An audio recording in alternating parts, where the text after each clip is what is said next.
신미수님, 신소재 순말고 신부입니다. 저번에 강론 통해서 인사드렸었는데요. 많은 분들이 말구가 뭐냐고 물어보시더라고요. 사실 말구는 제 세례명입니다. 마르코를 중국에서는 옛날에 말구라고 불렀다고 합니다.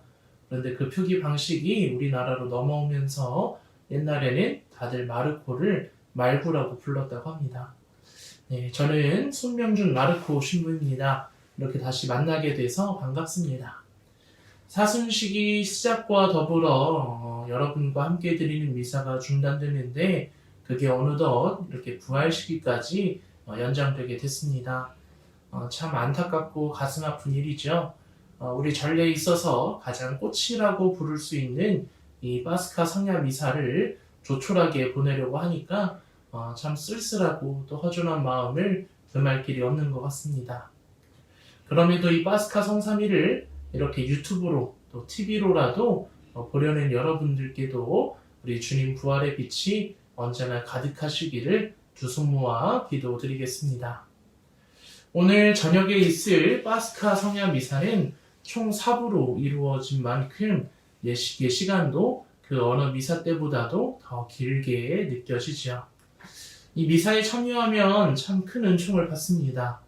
그런데 저는 어렸을 적에 이 미사에 참여만 하면 그렇게 졸릴 수가 없었습니다. 예식 시간도 밤 늦게 시작해서 잠잘 시간에 끝나기도 했고 또 제가 복사였는데 복사를 서다가 졸아서 미사 끝나고 복사 단장님한테 크게 혼난 적도 몇 번 있었습니다. 어느 때는 또 턱까지 개면서 언제 끝나나 싶기도 하고 그랬던 적이 있었죠. 여러분도 아마 그런 기쁨을 누리셨을 겁니다. 아마 부활의 기쁨이 다른 때보다 더 크게 느껴지는 것은 이런 길고 긴 인고의 시간이 있기 때문 아닐까 그냥 한번 생각해 봤습니다. 네, 파스카 성야 미사의 1부는 빛의 예식으로 시작이 됩니다. 성당의 불을 모두 끈 채로 신부님은 성전 입구에 마련된 장소에서 먼저 불을 축복하시죠. 이 파스카 성야는 빛의 축제라고도 불리는데요. 신부님은 이 불을 축복하시면서 우리도 깨끗한 마음으로 이 영원한 빛의 축제에 참여할 수 있는 은총을 구하시면서 불을 축복하시고 이어서 부활초를 축복하십니다. 아마 여러분은 그 빛의 예식을 가까이서 볼 수 없어서 잘 못 보셨겠지만 이때 연필로 파스카초에 그려진 십자가와 숫자 위에 그리면서 이렇게 기도를 하시죠. 주 그리스도께서는 어제도 오늘도 시작이며 마침이시고 알파이며 오메가이시고 시간도 시대도 주님의 것이오니 영광과 권능이 영원토록 주님께 있나이다. 이어서 파스카초의 향덩이를 꽂으면서 주 그리스도님 거룩하시고 영광스러우신 상처로 저희를 보살피시고 지켜주소서 아멘이라고 말하십니다. 이 향덩이는 예수님의 5 상처를 떠올리게 하는데요.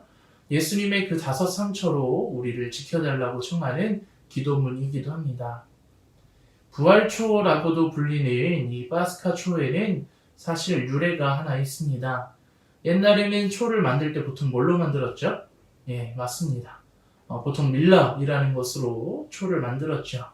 그런데 이 밀랍은 옛날에 벌들이 집을 짓기 위해 만들어내던 분비물입니다. 곧 벌들은 자기 집을 지을 때 다른 자연물로부터 재료를 얻어와서 만든 것이 아니라 자신의 몸에서 만들어내는 것을 이용했고 사람들은 그런 벌의 모습을 보면서 그리스도의 동정성을 떠올렸다고 합니다. 그래서 이 파스카 초는 동정 성모님에게서 태어난 예수님을 상징하기도 하고요. 또 예수님께서 우리를 위해 하신 일을 상징하는 의미를 지니기도 합니다. 이렇게 불축복과 파스카초 축복이 끝나면 신부님은 파스카초를 들고 거룩한 빛의 행렬을 시작하시죠. 이 빛의 행렬 동안 신부님은 그리스도의 빛이라고 3번 노래하시고 신자들은 하느님 감사합니다 라고 응답합니다. 두 번째 노래와 응답 후에 봉사자들이 여러분의 초에 불을 붙여주게 되는데요.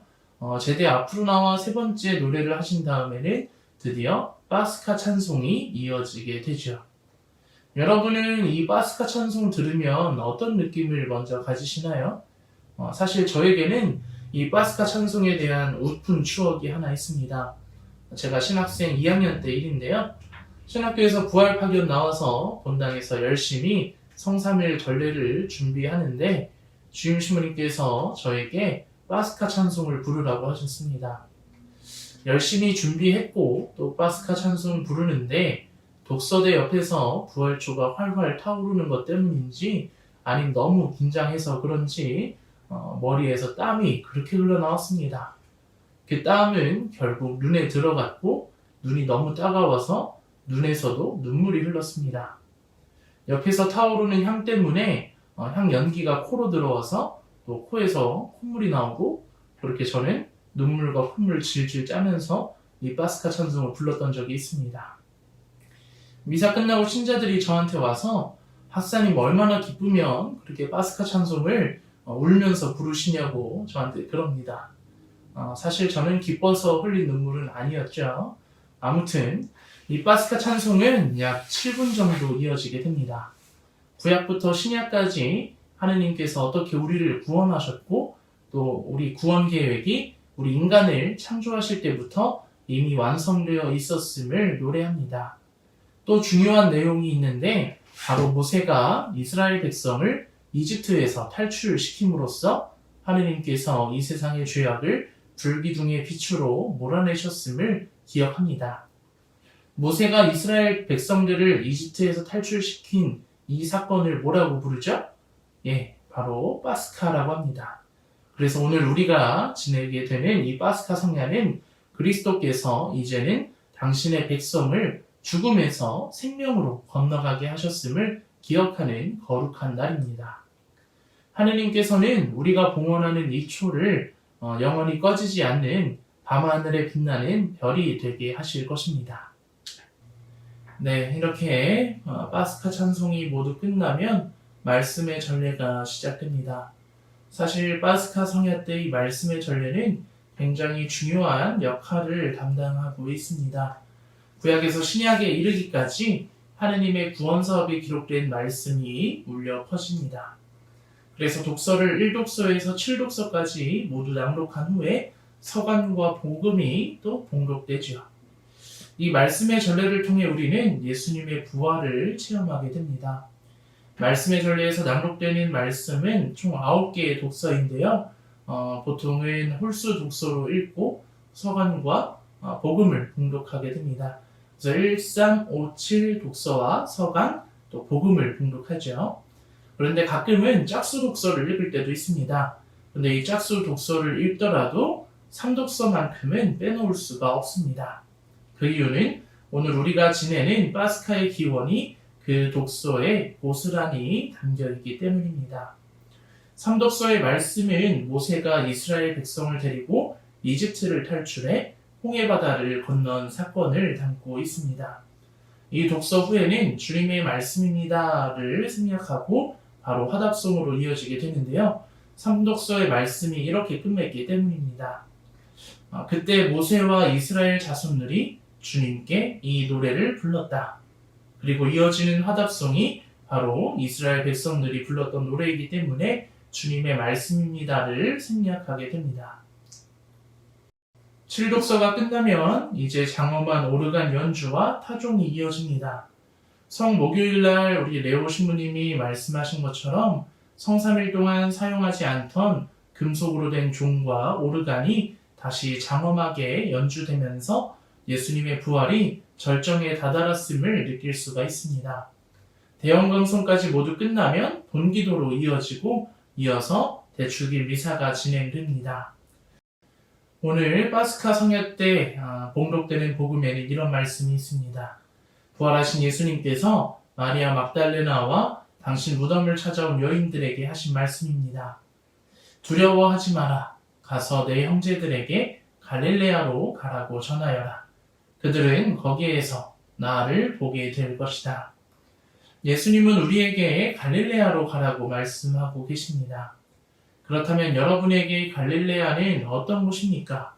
우리가 예수님을 만날 수 있는 곳, 곧 예수님의 부활을 체험할 수 있는 그곳이 바로 우리의 갈릴레아가 될 것입니다. 예수님을 만나는 데 있어 물론 우리에게 먼저 느껴지는 감정은 두려움일 것입니다. 그러나 그보다 앞서 예수님이 우리에게 이렇게 말씀하십니다. 두려워하지 마라. 네, 예수님을 만나는 그 갈릴레아로 향하는 우리의 여정이 두려움이 아닌 기쁨과 희망이길 바라시는 예수님의 마음을 절절하게 느낄 수가 있습니다. 당신께서도 부활하신 뒤에 슬픔에 젖어 있을 제자들을 향해 가시는 그 발걸음이 얼마나 기쁘고 또 설레었을지를 상상하게 되죠. 그와 마찬가지로 예수님을 만나러 가는 우리의 발걸음에도 기쁜 설렘이 가득하시기를 바랍니다. 말씀의 전례가 끝나면 이제 3부 세례 전례가 이어집니다. 초대교회 때는 세례받는 예비신자들을 사순시기 동안 단계에 따라서 교리교육을 시켰고요. 또 파스카 성야 때에 맞춰서 세례를 주게 되었습니다.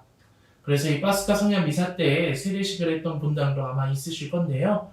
요즘은 이렇게 파스카 성야 미사 때 세례식까지 진행을 하면 너무 시간이 길어질 수 있어서 보통은 다른 날로 정해서 세례식을 따로 진행하게 되죠.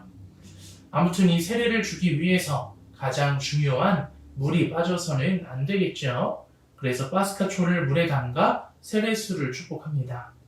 그런데 세례받을 사람이 없다면 굳이 이 파스카초를 물에 담가 세례수를 축복하지 않고 물에 소금을 넣어 성수를 축복하고 신자들에게 뿌려주는 그런 예식으로 진행이 됩니다. 성수를 뿌리는 예식이 끝나면 이어서 세례서약 갱신 예절이 진행이 되죠.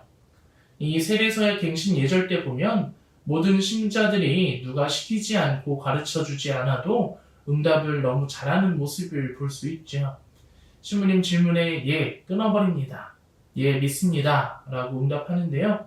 이 응답을 통해 우리는 우리 신앙을 다시 한번 확인하고 또 앞으로도 세례 때 받은 은총으로 새로운 하느님의 자녀로서 살아갈 것을 다짐하는 그런 시간이어야 합니다. 미사가 끝나기 전 신부님은 부활 계란을 축복하십니다. 부활하면 역시 삶은 계란이죠? 우리가 부활 때 계란을 나누는 이유는 그 계란의 모습이 예수님을 모시고 있던 무덤과 비슷하기 때문입니다.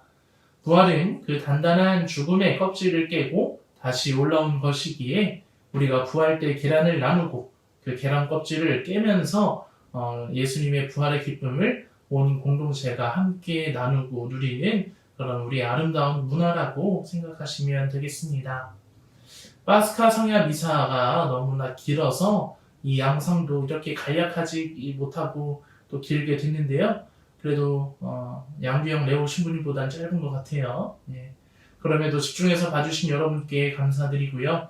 비록 우리가 이렇게 성당에서 거룩하고 또 장엄한 파스카 성야 미사를 함께 하지는 못하지만 그럼에도 이 부활의 기쁨까지 억눌려서는 안 될 것입니다. 각 가정에서 또 각자의 삶의 자리에서 이 부활의 기쁨을 옆에 있는 이웃들과 또 친구들과 함께 나누시길 바라면서 이 영상 마무리하겠습니다.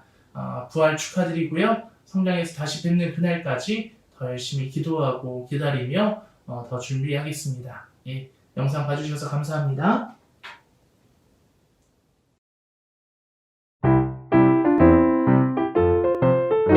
신부들이 소개하는 재미있는 신앙 콘텐츠